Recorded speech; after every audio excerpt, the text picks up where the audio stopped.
je vais essayer d'utiliser les instruments de géométrie pour vous montrer comment construire des droites parallèles, comment construire des droites perpendiculaires, droites, segments,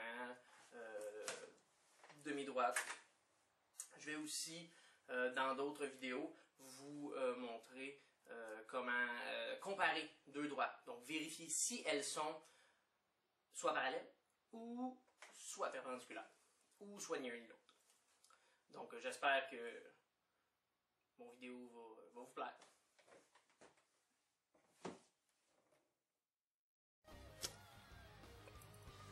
Bonjour tout le monde, on va commencer aujourd'hui par vérifier les instruments de géométrie dont on aura besoin pour faire des constructions, donc de droites parallèles. Donc bien sûr, crayon, stylo. Ensuite de ça, on va utiliser probablement la règle et bien sûr les deux équerres. Je précise encore une fois, on parle ici du nom de l'équerre 45. Pourquoi? Parce qu'elle a deux angles de 45. Et on va parler ici de l'équerre 30-60, étant donné qu'elle a un angle de 30 et de 60 degrés. Donc, bien sûr, ne pas oublier, si on fait des erreurs, l'efface sera très utile. Donc, commençons maintenant la construction de nos droites. La première construction que nous allons faire est une droite parallèle à une autre droite. Ici, on parle de la droite D1 et pour laquelle on veut qu'elle passe par le point A. Donc, on a indiqué le point A. On a une droite de départ, donc notre droite d'origine, donc notre droite initiale.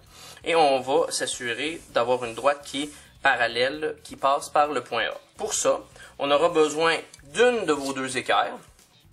Vous choisissez celle avec laquelle vous êtes le plus à l'aise. Donc, je vais choisir la 30-60 et je vais aussi également choisir une règle où je peux utiliser directement l'autre équerre comme support. Donc, ce qui est important pour créer une droite parallèle, on va déposer le plus grand des côtés de notre équerre, donc soit l'hypoténuse, donc on appelle ce côté-ci hypoténuse. Donc, on va déposer l'hypoténuse sur notre droite. Ensuite, on va utiliser n'importe quel instrument, donc règle, équerre, rapporteur d'angle qui est droit. Donc, okay. Par la suite, on va aller la déposer, et peu importe lequel des côtés on utilise, c'est pas grave. On va aller la déposer sur une des deux cathètes, donc un des deux côtés qui forment l'angle droit. Donc, peu importe le côté que vous allez utiliser, ce n'est pas grave. Par la suite, ce qu'on va faire, ok, donc ici, je vais utiliser ce côté-là, ça va probablement me faciliter le dessin.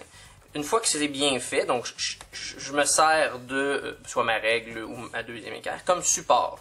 Et je vais faire glisser ma première équerre jusqu'à temps que l'hypoténuse croise le point. Donc là, j'utilise ma deuxième main. Là, vous ne voyez pas très bien. Mais j'ai tracé en passant par le point. Donc, on utilisera l'équerre ainsi que soit une autre équerre ou une règle, ou à la limite, si vous avez brisé tout ça, vous pouvez aussi également utiliser le rapporteur d'angle parce qu'il y a un côté qui est droit, donc ça glisse bien. J'utilise souvent le rapporteur d'angle aussi parce que le côté est un petit peu plus épais et donc on n'a pas tendance à des fois glisser sur nos équerres. Regardons maintenant un deuxième exemple.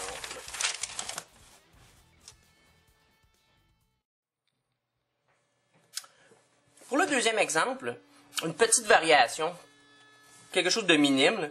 On va vouloir faire une droite parallèle à D2, la droite D2 qu'on a ici, qui va passer par le point B. La seule différence, c'est qu'ici, le point B, au lieu d'être libre, il est supporté par une droite D1. Même principe. On peut utiliser une de nos deux équerres et soit encore là la règle ou bien le rapporteur d'angle comme instrument support. Je vais utiliser donc encore une fois la règle 30-60. Donc je dépose encore une fois l'hypoténuse, donc le plus grand des deux côtés sur la droite parallèle que je veux créer. Ensuite de ça, je vais faire une variation. Je vais vous montrer qu'on peut utiliser différents instruments. Je vais utiliser donc mon rapporteur d'angle. Donc par la suite, je vais faire glisser mon équerre jusqu'à ce que je croise le point B. Et par la suite, je vais pouvoir créer ma droite parallèle.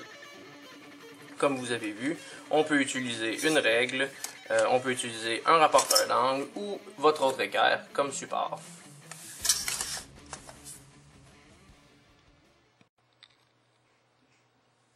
Maintenant, on va regarder comment on fait pour tracer des droites perpendiculaires. Donc, perpendiculaire, je rappelle, on parle ici du symbole perpendiculaire, donc deux droites perpendiculaires, et ça équivaut à dire que l'angle qui est entre les deux droites, donc est de 90. Pour ça, donc si on parle de 90, on va utiliser bien sûr une de nos deux équerres. Donc je rappelle, le nom de celle-ci est l'équerre 45 à cause des deux angles de 45 et celle-ci est un angle 30-60 à cause de ces différents angles, respectivement 30 et 60 degrés. Pour ce faire, on va encore une fois utiliser peut-être un autre instrument comme support. Plus vous allez être habitué, probablement à un moment donné, le support va disparaître. Vous allez pouvoir faire la construction sans support. Par contre, ce que je vais faire, je vais utiliser une des deux cathètes, okay, donc, que je vais déposer sur la droite avec laquelle je veux créer une perpendiculaire. Je vais utiliser un autre instrument comme support, donc que je vais venir soutenir. Et ce que je vais faire glisser donc, mon équerre jusqu'à temps que l'autre cathète croise le fameux point. À partir de ce moment-là, je vais simplement soutenir comme il faut mon équerre et je vais pouvoir tracer la droite. Je vous rappelle, lorsqu'on trace, donc lorsqu'on construit des droites perpendiculaires, on doit indiquer au lecteur la présence d'un angle de 90 degrés.